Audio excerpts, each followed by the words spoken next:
Pinocchio, where do you want to start? Maybe with Geppetto's, like a differential as to why we see Pinocchio as a real boy, or like as coming to life. All right. So the first observation actually was focused on Geppetto, right? So if we're going to ignore the low-hanging fruit, what the heck is going on with Pinocchio, and focus more on the creator.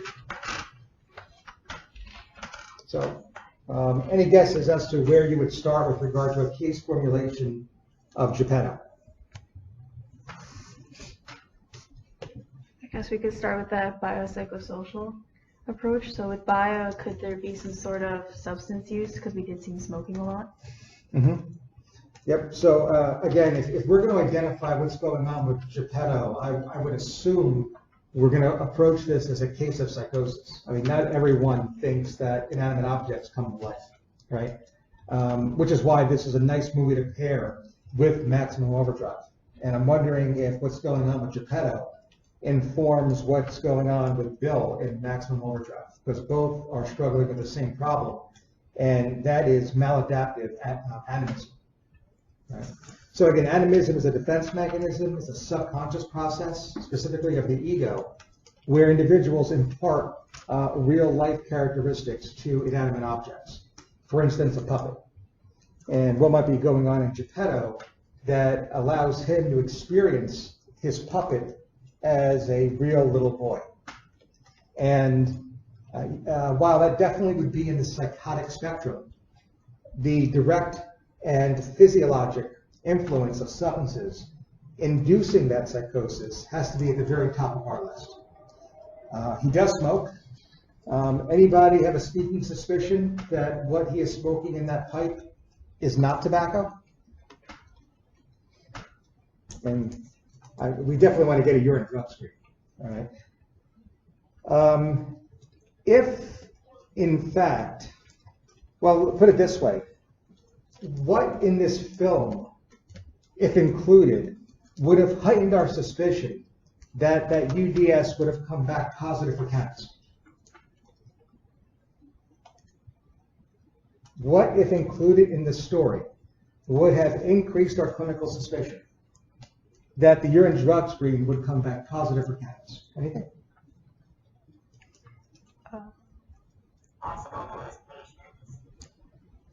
Possible hallucinations, which I'm going to actually say are there.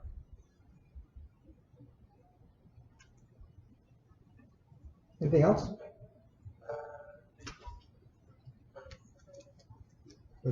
Wrong these speakers. I apologize. We got something wrong on our end with the speakers. I don't know if it's a Wi-Fi thing.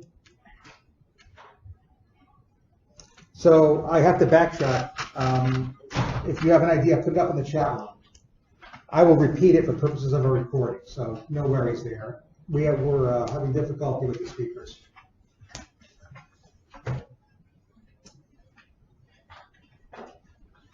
Yes, good. Absolutely. Is there any evidence that Geppetto has the munchies? I didn't get that. That would have been nice, though. That would absolutely. They had a big dinner. Yeah, the feast. Yeah. When? Right before they set out to find Pinocchio. Yeah. Okay. So let's say well, feast. The feast. But then he didn't eat it. He left. But he did prepare like more than enough for a cat and a fish and a human. What did the fish have? Like cakes in it?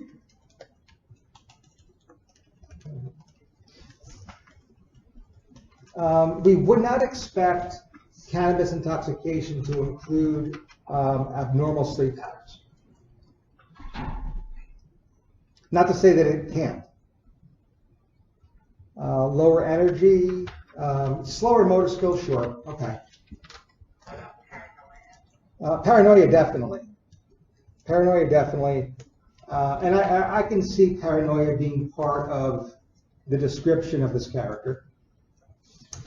I'm looking for conjunctival injection. I didn't see it. I don't know. Does he have any red eyes? Yeah, I was thinking about that, but they're just droopy. I just searched them. He's like 107, so I don't know. Yeah. We're online now checking to make sure he doesn't have any conjunctival injection. Just, They do look old, too.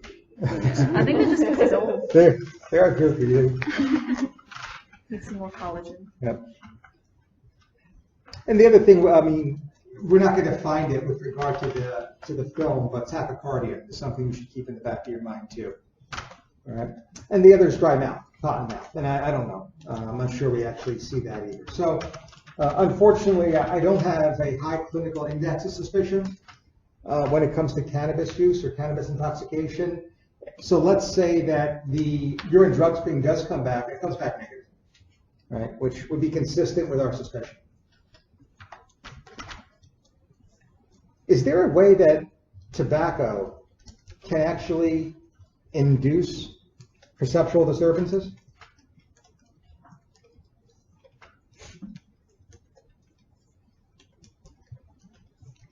So the first answer would be no, not directly. That is, while there is a condition that is labeled or diagnosable as cannabis-induced psychotic disorder, there is no such disorder attributed to nicotine or tobacco. There's no such thing as a tobacco-induced psychotic disorder. But there may be a way that tobacco does it indirectly. So it's not captured by the American Psychiatric Association with regard to the DSM, but there is an indirect way that tobacco could induce perceptual disturbances. And there's a couple of things in this movie that very significantly support this. So even though it's indirect, we need some things to be in place, and oh boy, are they in place here. So any idea what I'm getting at? Could it be withdrawal symptoms? So the idea was withdrawal. The answer is not directly. There is no currently identified tobacco-induced withdrawal mental disorder, including psychosis. So nicotine can't induce any mental disorder, whether it's intoxication or withdrawal. It can't. Could nicotine activate something else? Exactly right. Nicotine's going to activate something else. And what nicotine activates can, in fact, cause perceptual disturbances. And it can, in fact, induce perceptual disturbances in the middle of the night. So what might be going on here? So this is, again, is a warning about smoking before bedtime.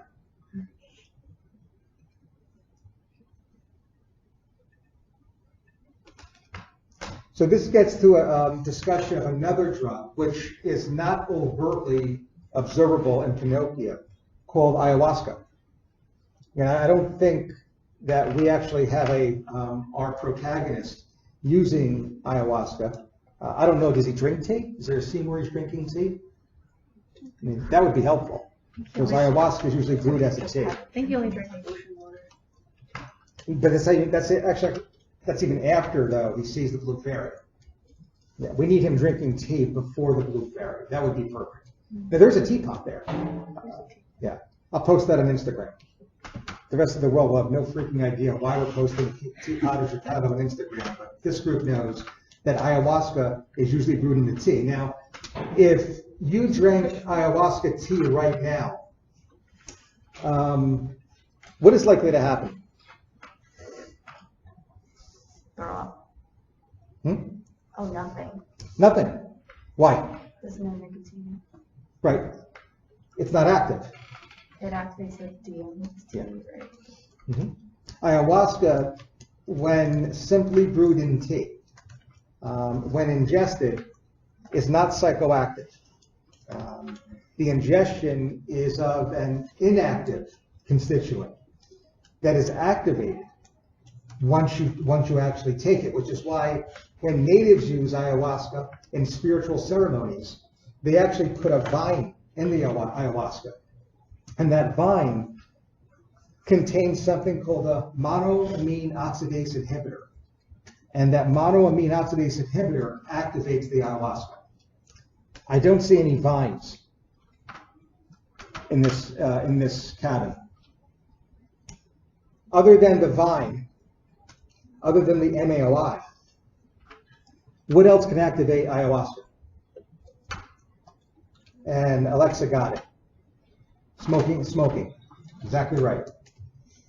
Nicotine activates this. So even though we see a teapot, we might assume that he's brewed ayahuasca tea, and him smoking that pipe just prior to bedtime serves as evidence as that ayahuasca becoming active as DMT in the middle of the night. What happens when DMT surges in the middle of the night?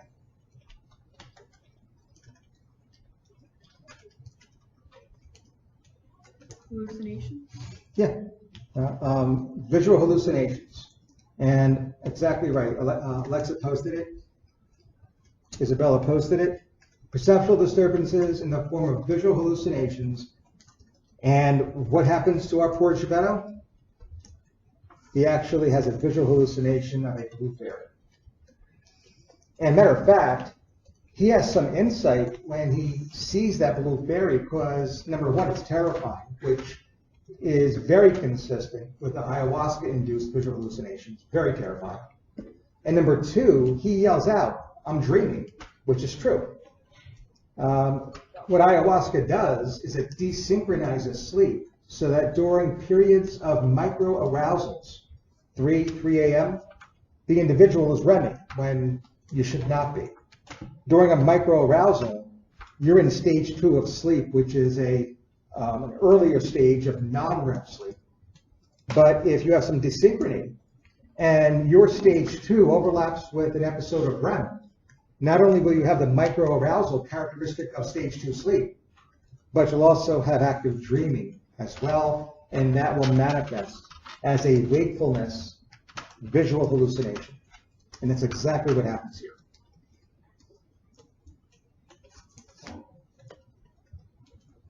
What else can cause this? I mean, forget psychiatry for a second and forget addiction psychiatry for a second. If you hear people talk about this in folklore, what's going on? Being visited in the middle of the night. Possession, maybe? Huh? Possession? So that would be a concern. The Fae? Yeah, this gets to the Fae mythology, right? Fae or fairy mythos. Many people believe that at 3:30 in the morning, the veil between our universe and a stacked universe, that of the Fae, is at its thinnest. And therefore, some of these creatures can invade our universe and our experience.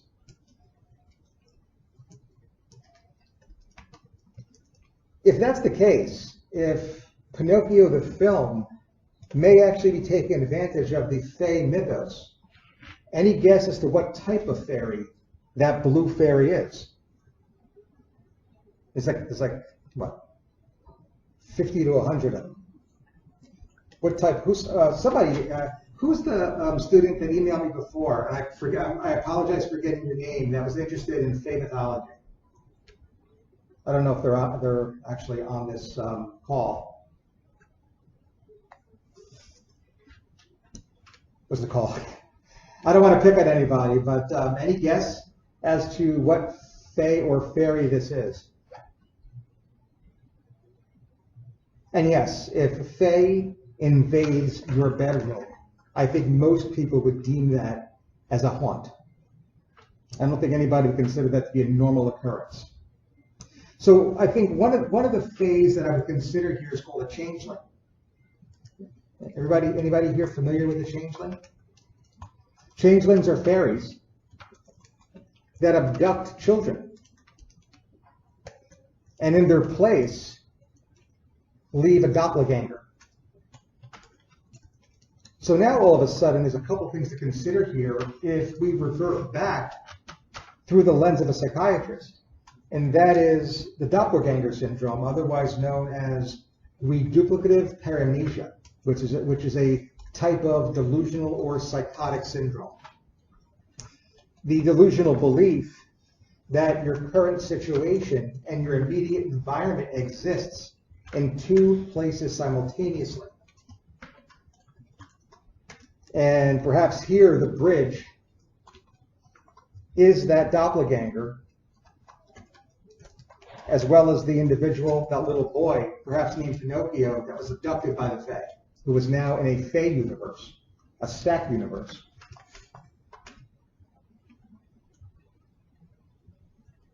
What are changelings notorious for leaving behind in replace of the abducted child? It's usually a block of wood called a stock. And of all things, Pinocchio is a block of wood.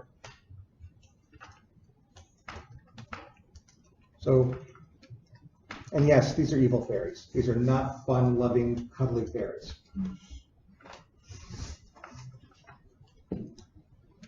So that kind of reframes what's going on here. Was Geppetto the father of a young boy that was abducted? And is he of the belief that his little boy named Pinocchio was abducted by a changeling?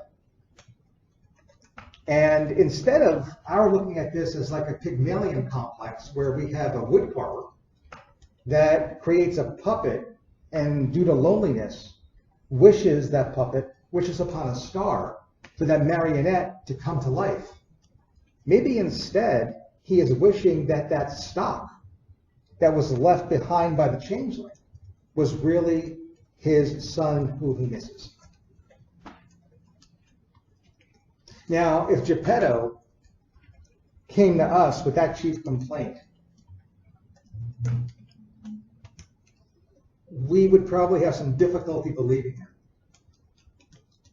And what would our guess to the true reality of what he's talking about be? Let's say, in fact, we called the proper authorities and it was confirmed that Geppetto once did have a little boy who went missing. I mean, would any of us here really believe that a fae, that a changeling, abducted the little boy named Pinocchio? Instead, what might have really occurred?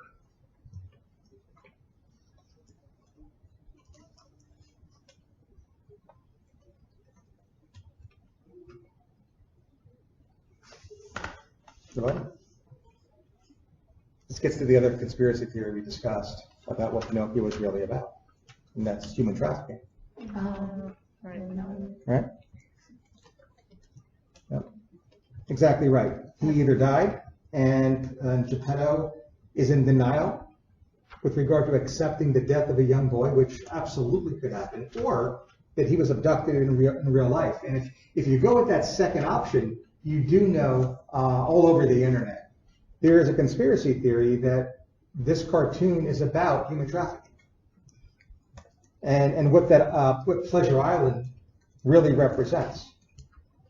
So we're not going to go there, but suffice it to say that our conspiracy theory matches up very well with the pre-existing conspiracy theory regarding the depiction or the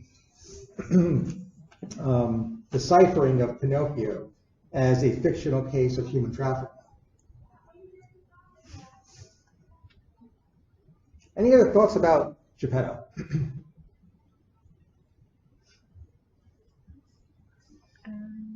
Maybe toxin exposure due to the materials he's working with? Yeah, I mean, we talk about tobacco. It's probably worthwhile reminding ourselves that when we think of substance-induced, in this case psychosis, substances can be drugs, including tobacco, including DMT. It could be, that is, substances could be medications, no evidence really there. It could be herbal therapy, and it could even be toxin exposure.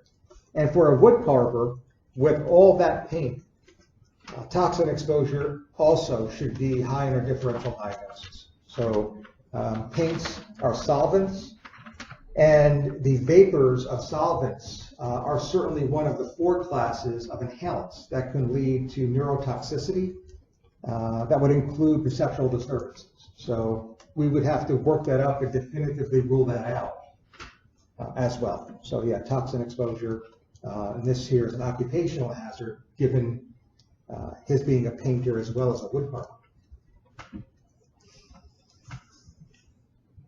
All right, about 20 minutes to go, so let's switch gears a little bit and just keep with the main characters in each of these films, those that actually manifest or demonstrate animism, and switch over to Stephen King's Maximum Overdrive. And it's Bill, right? Bill, yeah. With a B or a PH? With a B. B, yeah. Let's look at Emilio Estevez's character, Bill, as another case of maladaptive defense, specifically animism. Now, Bill doesn't look at a marionette movie that comes to life. There's a whole convoy of trucks that Bill struggles with regard to animism. And as such, this film is also one that can be formulated as a case study of psychosis. So, what other observations do we have with regard to Bill? People asked us about that yesterday in our podcast. We discovered that we thought he could be suffering from possible panic disorder, bipolar disorder, or schizophrenia. Yeah, absolutely. So again, anytime we mention the word psychosis, I would suggest that clinicians work through the gold standard psychotic disorder called schizophrenia. And by doing that, we remind ourselves that this condition called schizophrenia is a diagnosis of exclusion. And one of the 5 different illnesses that we have to consider and rule out in order to rule in schizophrenia is a mood disorder. And I think there are aspects of this film that call into question Bill experiencing an acute manic episode. So I think there are definitely psychotic symptoms here. And right now, we have to consider whether those psychotic symptoms are due to the primary mood disorder called bipolar affective disorder, for instance, a manic episode, or if they are otherwise due to the psychotic disorder called schizophrenia. And from that perspective, I'm not really sure there's much more to say about that, because I don't think there are any characteristics, signs, or symptoms demonstrated in this character that allows us to tease that away today. I do think that we need to write a script for the prequel, and I think the prequel would give away whether or not we're dealing with bipolar versus schizophrenia. And that's exactly what we would do with regard to a real patient history. We take a past psychiatric history to tease that out. So the idea that as part of Bill's psychosis, he does seem to have a fixed belief that is grandiose in nature, mindful that grandiosity or grandiose type is one of the 5 basic subtypes of delusion. The others covered earlier in Seifeld include JPEGs, right? Jealous type, persecutory type, erotomanic type. The G stands for grandiose, which again I think is focused here on Bill, and then the S stands for somatic type.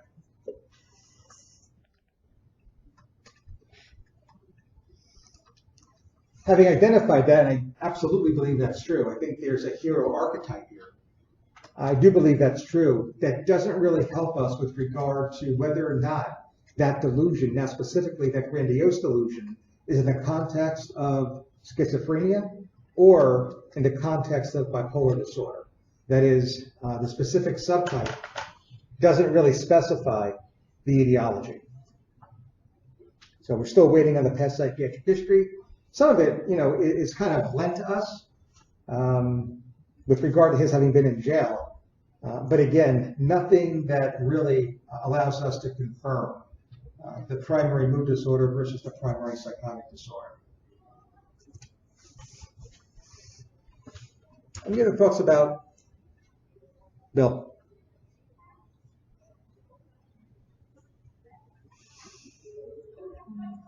Just the fact that he was in jail for, I believe, stealing because he owed someone money does seem to support the idea of maybe just like getting yourself into dangerous situations and impulsivity.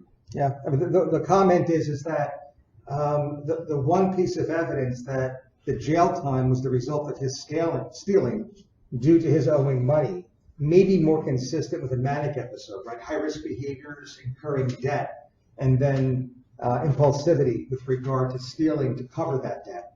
That could certainly be part of a manic episode. But again, the question is, all right, now we're going to kind of take that avenue. What more will we find?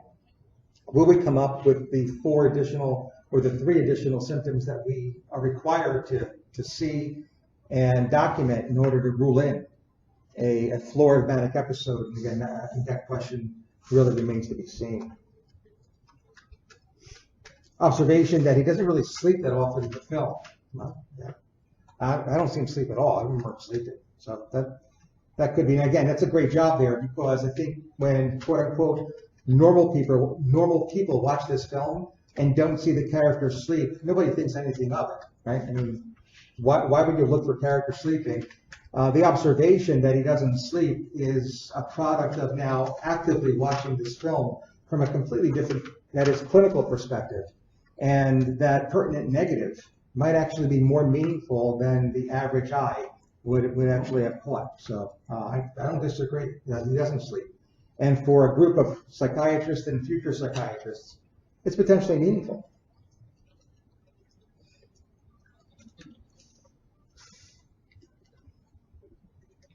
There also seems to be some element of dissociation because of his poor decision making. For example, when the mule came around, this was threatening them. They went through the hours of gas, filling the gas for the trucks, but then finally then destroying the mule. Why not do that in the first place? Yeah, I agree. So the observation is that there seems to be a deficit in executive planning. And again, it really doesn't help distinguish between schizophrenia versus mania. But you have this character, you have Bill render an opinion that the trucks are not an imminent threat, and I think he even goes so far as to mention that if they wanted to crash through that wall, they would have already. And the reason why they haven't is because they can't. It's because their weight would sink them through the floor. And then he points to the mule vehicle. And he identifies the mule as the imminent threat. So he begins to plan how to disable the mule. And it's just very interesting that he does go outside, and instead of going through the act of wanting or appearing to want to fuel the trucks, but then drop the grenade on the mule vehicle, he actually takes hours, most of the day, fueling all those trucks before dropping the grenade. And that makes no sense whatsoever. That is an absolute deficit in executive planning. But again, while noted perhaps during a mental status evaluation, it really doesn't help clarify whether or not that's more consistent with bipolar versus schizophrenia. Deficits in executive planning or executive functioning / impulsivity can certainly be seen in both contexts.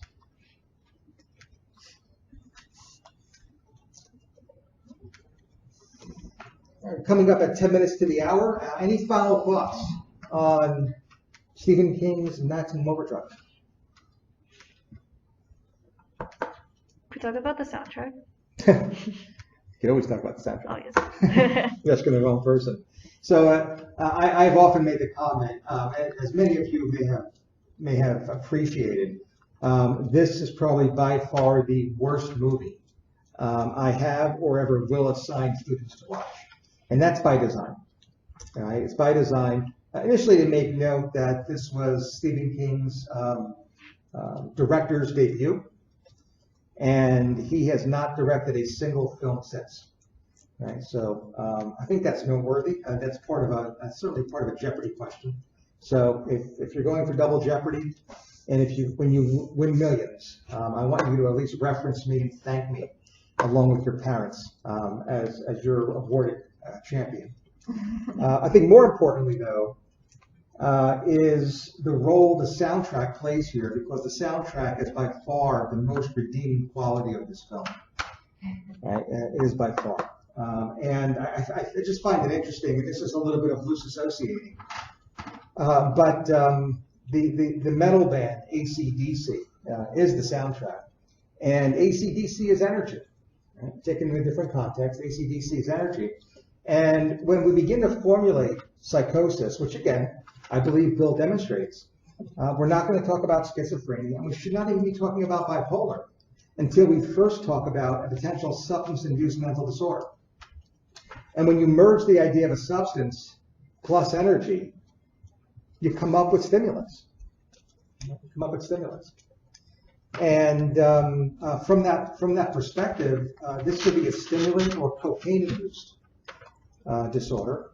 From that context, we would do the same thing here that we would do with any patient. That would be confirmatory with regard to enduring bloodstream. The other low-hanging fruit with regard to substances, we talked about this with Geppetto, so we could certainly talk about this in the context of that movie we're paired with Pinocchio, again, Maximum Overdrive, is the role of solvents, right? Not pain, as in Geppetto's cabin, but gasoline. Gasoline, like paint, is also a solvent. And there's no doubt that is a central set in this particular movie happens to be a gas station. So the potential etiology of psychosis is staring at us in the face. So, only a couple minutes left. Any final thoughts? I was going to say, I don't know if this applies to schizophrenia, but a manic episode could be supported by like increased sexual activity. Yeah, I think you're right. That is not terribly consistent with schizophrenia. It is much, much more consistent and would be much, much more supportive of a florid manic episode. Is there anything in this movie that brought that to your attention? Other than the fact that there's a sex scene. No, I just thought that because like there are trucks outside, like driving, it makes it the perfect time to You're exactly right. Yeah. Right. And again, I think it's part of the hero mentality. That's part of the grandiosity. Why wouldn't it be a time? So there's that link between the grandiosity and the sexual activity, which does make sense because that would be contained within the same episode called Mania. Yeah, that's a good point.